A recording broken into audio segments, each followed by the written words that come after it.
Mais en parlant de ressources, vous avez été à la tête de la direction du commerce intérieur. Et qui parle de commerce parle d'échange. Aujourd'hui, les Dakarois ont du mal à accéder à des produits tellement importants tels que le lait. Et de la même manière, les personnes à l'intérieur du pays ont du mal à bénéficier de l'oignon dont regorge la ville de Dakar. Est-ce qu'il ne faut pas donc une chaîne de valeur beaucoup plus efficace pour mieux profiter de ces... Oui, vous avez parfaitement raison. Vous avez mis le doigt sur un problème de marché intérieur. C'est ça que j'appelle développer le marché intérieur. Par exemple, comme vous l'avez dit, il est inacceptable qu'on essaye de faire des laiteries, qu'on essaye de faire une production locale de lait et qu'on ne puisse pas, justement, aller partout au Sénégal et cueillir ce lait qui parfois pourrit entre les mains des pauvres éleveurs. Cela me semble inacceptable. Et pourtant, on importe du lait de n'importe quel pays. Il faut qu'on arrête un peu. Vous savez, dans les pays développés, ils ne laissent pas n'importe quel lait entrer chez eux. Ils créent des conditions qui font que les laits étrangers ne puissent pas entrer facilement pour pouvoir valoriser leur lait au niveau interne. Vous avez parlé de, justement, un peu cette distribution. Il faut révolutionner les circuits de distribution dans notre pays. Le moment est venu véritablement de révolutionner les circuits de distribution dans notre pays. Mais parce que, comme vous l'avez dit, c'est vrai. Nous avons du bétail, nous avons du lait qui parfois pourrit entre les mains des éleveurs. C'est parce qu'il n'y a pas de circuit de distribution très rapide ou court qui permet justement de pouvoir régler cette question. Donc il faut qu'on prenne beaucoup de mesures pour régler cette question-là. C'est comme par exemple, regardez l'oignon. Quand vous avez de l'oignon dans le Gandiolé, dans le Louga, dans le Podor même ou le Matam, vous n'en avez pas du tout à Diourbel ou vous n'en avez pas du tout à Kaolack ou même à Kolda, à Tamba. Mais c'est comme si le seul marché qui existe, c'est le marché dakarois. Donc les producteurs de la vallée ou du Gandiolé ne connaissent que le marché dakarois. Et donc vous voyez bien, au marché à Dakar, il peut y avoir même beaucoup de stocks. Vous avez des camions qui viennent et qui n'arrivent même pas à décharger. Alors que pendant ce temps, il n'y a pas d'oignon du tout dans le Kolda. Donc, il y a un système d'information au niveau des marchés qui ferait en sorte que les gens à Kolda sachent que la production existe au niveau de Gagnol, au niveau de Saint-Louis, au niveau de Podor et de Matam, et qu'on puisse directement, à partir des lieux de production, approvisionner les différentes régions du pays. Je pense que ça, c'est possible, à condition aussi qu'on crée des structures de stockage. Hein? Ça, c'est important. Parce que vous ne pouvez pas simplement enlever les récoltes des terres et les amener sur le marché. Des fois, il faut des structures de traitement des récoltes pour les laver, pour enlever parfois un certain nombre de sable sur les produits, sur les légumes et consorts, pour pouvoir les mettre maintenant sur les étals de manière appropriée. Hein? C'est comme les arachides. Vous voyez bien, on sort de terre l'arachide et on le vend dans les marchés. Quand vous achetez l'arachide, vous voyez que c'est plein de sable. Ça, quand même, ce n'est pas très approprié de mon point de vue. Je pense qu'on peut traiter après la récolte et mettre sur le marché.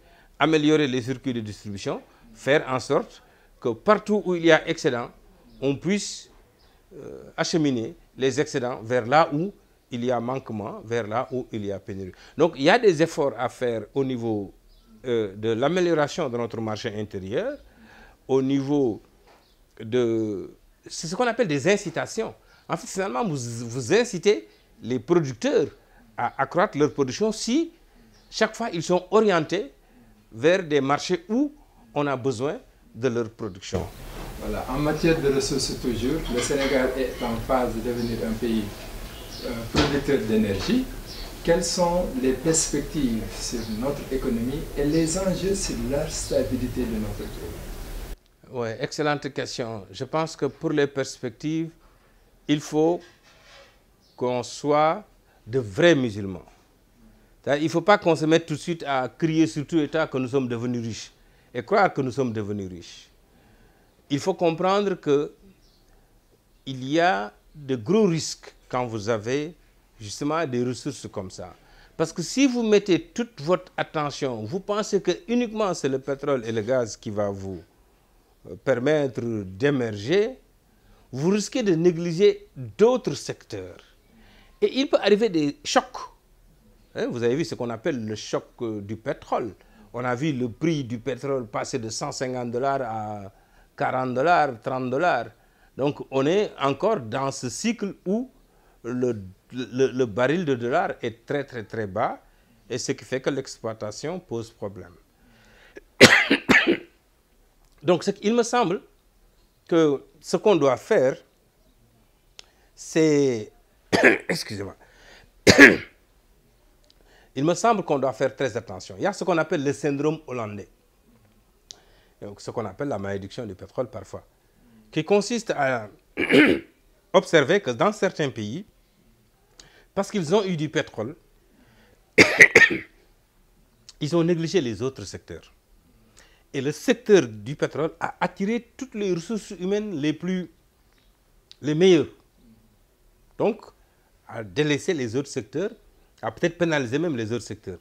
Et s'il y a justement cette crise comme l'actuelle crise sur le pétrole, où les prix baissent jusqu'à ce que les coûts de production soient peut-être même plus élevés que les prix de vente du pétrole, ça pose problème. Il y a des pays aujourd'hui africains qui ont beaucoup de problèmes. Parce qu'il y a des pays qui finançaient presque plus de 80% de leur budget avec le pétrole. Aujourd'hui, des pays comme le Tchad connaissent de sérieux problèmes et sont en train de même retourner vers ceux qu'ils avaient rejetés comme des malpropres. On le voit bien. Le retour du FMI au Tchad, voilà. Je crois qu'il y a d'autres pays comme le Nigeria aussi qui connaissent un peu ces problèmes-là parce qu'on avait tout misé sur le pétrole. Donc je pense qu'il faut avoir toujours marché sur ses deux jambes, comme on dit. Nous avons du pétrole, c'est une très bonne chose. Nous aurons des ressources, c'est une excellente chose, mais il faut savoir comment les utiliser. Il ne faut justement pas, parce qu'on a du pétrole, qu'on commence à faire des dépenses de prestige, commence à nous croire pays développés, aller dans n'importe quelle conférence, adhérer dans n'importe quelle organisation internationale, augmenter les salaires, promettre tellement de choses pour amadouer tout le monde. Il faut qu'on soit très, très prudent et qu'on soit très, très humble, sachant que nous n'avions pas de pétrole et on vivait mieux que certains pays qui avaient le pétrole. Non, il faut dire la vérité, c'est le même régime qu'il y avait du temps de Wade et c'est le même régime qu'on a du temps de Macky Sall. Hein? On ne peut pas dire que le président Wade a été contre les Français, contrairement au président Macky Sall. C'est vrai maintenant que le président Wade avait une certaine autorité qui lui a permis de dire oui, la France est notre amie, mais ça ne va pas nous empêcher de coopérer avec la Chine. Je pense que la France ne dit pas le contraire. Au contraire, la France sait qu'elle ne peut pas être seule au Sénégal. La France le sait très bien. Et je pense même que quelque part, c'est un peu dans l'intérêt de la France que les autres aussi puissent venir. Mais en tout état de cause, la France est de loin le principal client en termes d'investissement. Hein? Et donc, oui, il y a de la place pour tout le monde. Mais non, ce qui me semble important, ce n'est pas simplement la présence de la France, de l'Angleterre ou de l'Amérique. Ce qui me semble plus important, c'est la place des Sénégalais, justement, dans cette situation-là. Qu'est-ce que nous faisons pour mieux insérer les Sénégalais dans les circuits économiques pour qu'ils prennent de plus en plus d'importance dans l'économie du pays? C'est à cela que le gouvernement doit travailler et c'est là où on attend le gouvernement, c'est-à-dire faire en sorte que du temps de Senghor, ce qu'on a fait, hein, durant les premières décennies de notre indépendance, il y a eu cette politique de sénégalisation des hommes d'affaires. On a financé des hommes d'affaires, on a voulu les insérer. Je pense que c'est cette politique qu'on a continuée, que maintenant on s'ouvre dans la mondialisation. Il faut aussi faire en sorte que les Sénégalais puissent profiter des partenariats que le Sénégal noue avec tous les pays pour qu'ils soient toujours au cœur justement de ces initiatives-là, afin qu'ils aient leur place. C'est là où, justement, je pense que le gouvernement doit encore faire des efforts. Parce que la stratégie, elle est bonne de s'ouvrir. La stratégie est bonne d'avoir un plan Sénégal jusqu'en 2035. Mais si c'est uniquement des étrangers qui viennent, il faut faire mieux que ça. Et de mon point de vue, il y a, je pense, il y a aussi des Sénégalais qui sont là-dedans. Il y a des jeunes hommes d'affaires qu'on a vus, les Yérim Sow, par exemple, qui sont là-dedans. Il faut que les gens aussi soient un peu plus sérieux et un peu plus organisés et qu'ils puissent prendre des pans entiers de notre économie. Je pense qu'il y a des efforts qu'il faut faire dans le sens. Ce qu'on appelle un peu le patriotisme économique. Je le dis souvent parce que les Américains, j'aime bien sur ce plan leur politique qu'on appelle le Buy American Policy, où dans les marchés publics, par exemple, les Américains obligent ceux qui font les appels d'offres à prendre, s'il y a en concurrence une société étrangère et une société américaine, si c'est dans le domaine de l'armement, dans le domaine militaire, de prendre la société américaine, même si la société américaine est 50% plus chère que l'entreprise étrangère. Et dans d'autres secteurs, dans les secteurs vitaux, des fois c'est 35%, on dit même 20% plus cher, vous le prenez. Donc vous voyez là, il ne faut pas essayer de jouer aux bons élèves là, aux bons élèves des mesures de libéralisation et dire que oui, je fais un appel d'offres et je mets sur un même pied les Sénégalais et les autres. Non, les autres ont déjà des avantages, ils sont subventionnés, ils ont un savoir-faire, ils ont une expérience qui fait qu'ils vont gagner éventuellement le marché si le Sénégalais n'a peut-être pas un petit coup de main de la part de l'État. Donc sur ce plan, je pense qu'on peut faire des efforts pour donner plus de coups de main aux Sénégalais afin qu'ils prennent des parts plus importantes dans l'économie sénégalaise. Ça se fait d'ailleurs, vous voyez, il y a par exemple, le gouvernement a, depuis 2005, arrêté l'importation de poulets étrangers. Ça a permis à des Sénégalais de créer des entreprises agricoles très, très performantes. Il faut améliorer et il faut aller dans le sens de pouvoir doubler ou tripler même la production avicole actuellement. Dans ce domaine aussi, les éleveurs se plaignent beaucoup de la cherté de l'aliment. Par exemple, il y a une entreprise qui veut être en même temps productrice et en même temps qui produit ses propres aliments qu'elle met sur le marché. Ça aussi, ça pose un problème de contrôle. Oui, tu as raison. Tu as raison. Tu as raison, d'autant plus que la loi au Sénégal dit que les prix sont déterminés par le libre jeu de la concurrence. Mais ça, c'est théorique. Parce que le contraire de la concurrence, c'est le monopole. Et au Sénégal, l'économie est fortement concentrée. Justement, dans beaucoup de secteurs, ou dans la plupart des secteurs vitaux, nous avons des situations de monopole. Donc ici, il ne peut pas y avoir de concurrence. Donc les prix ne pourraient pas être déterminés par un soi-disant libre jeu de la concurrence. Okay? Donc il y a des secteurs où, quand l'État prend des mesures comme ça, l'État prend la mesure de fermer la frontière, elle doit dire donc d'autorité. Je vais avoir une politique sectorielle dans le secteur qui me permettra de suivre l'évolution des prix. Par exemple, j'ai bien peur que le prix du poulet soit très élevé actuellement au Sénégal. Parce qu'il n'y a pas de concurrence. Le poulet importé est interdit. Donc ceux qui sont à l'intérieur, s'ils profitent d'une situation de monopole, risquent même d'être en situation de rente. C'est-à-dire tu fais ton poulet, quelle que soit la qualité, tu vas le vendre au prix que tu veux. Il faut qu'on évite ça. Donc l'État doit avoir une politique sectorielle qui en même temps régule le secteur. Quand le secteur bénéficie d'une protection, comme dans l'oignon, où on ferme parfois la frontière, là aussi il faudrait que l'État détermine le prix et de ne pas laisser les autres spéculer sur le prix. Donc je suis d'accord avec vous que dans le domaine avicole, il y a peut-être des mesures à prendre pour éviter justement ces situations d'abus de position dominante.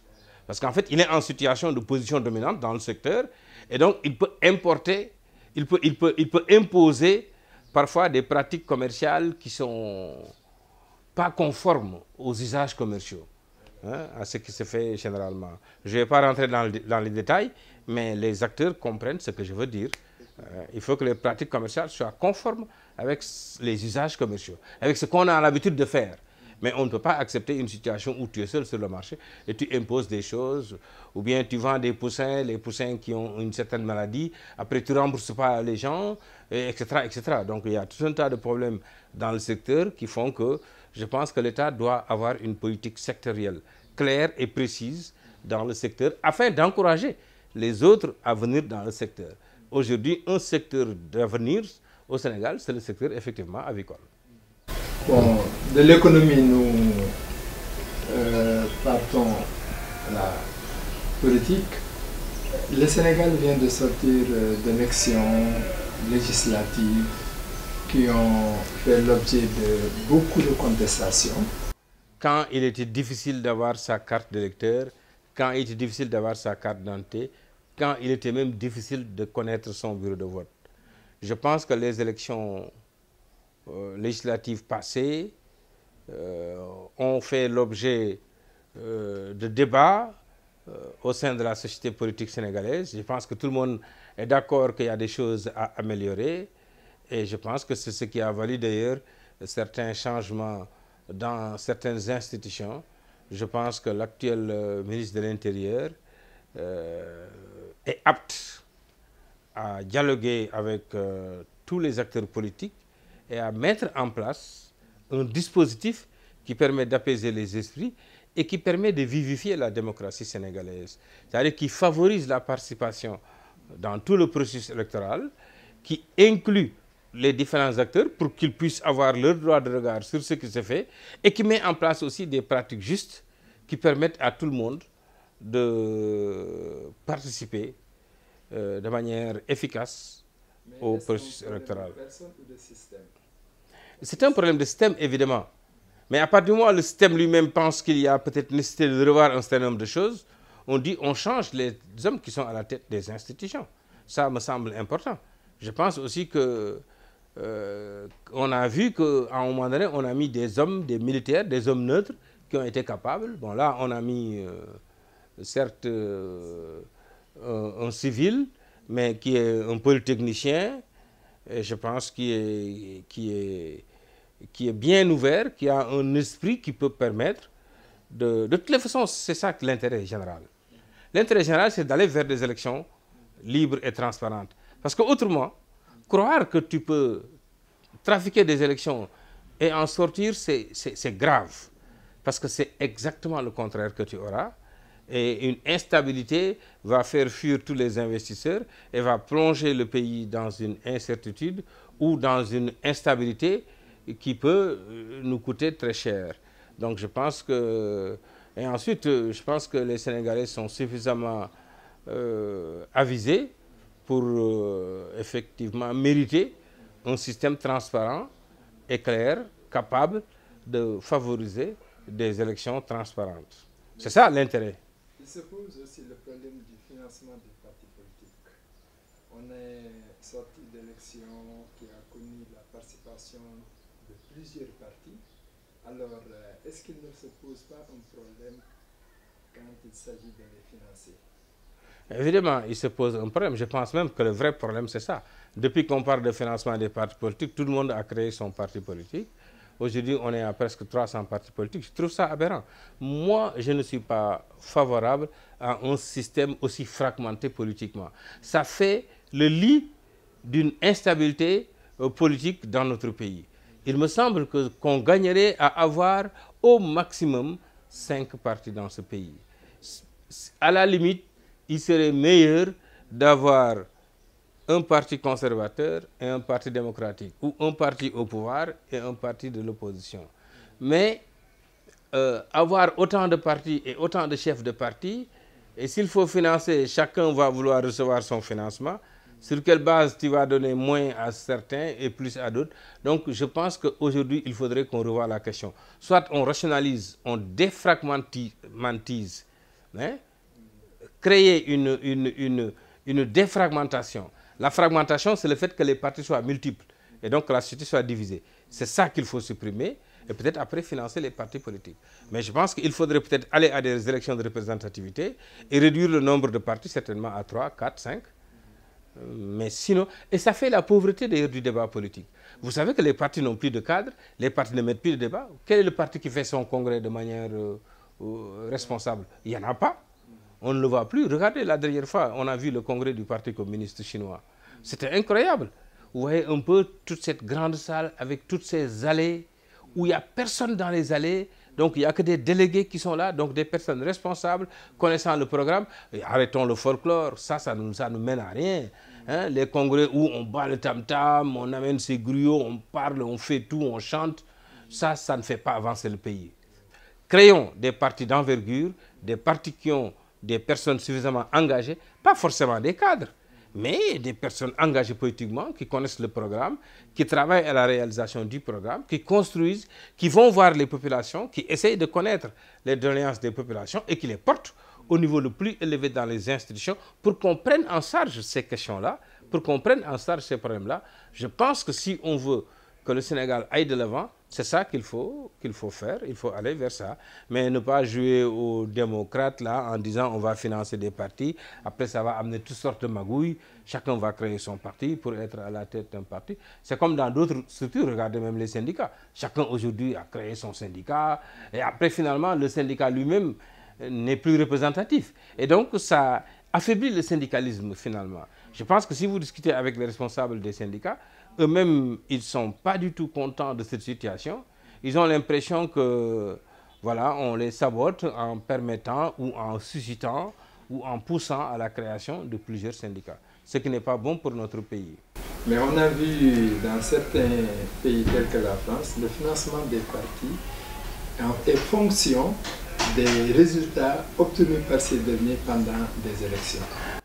Le développement, oui, c'est absolument possible, et important et nécessaire.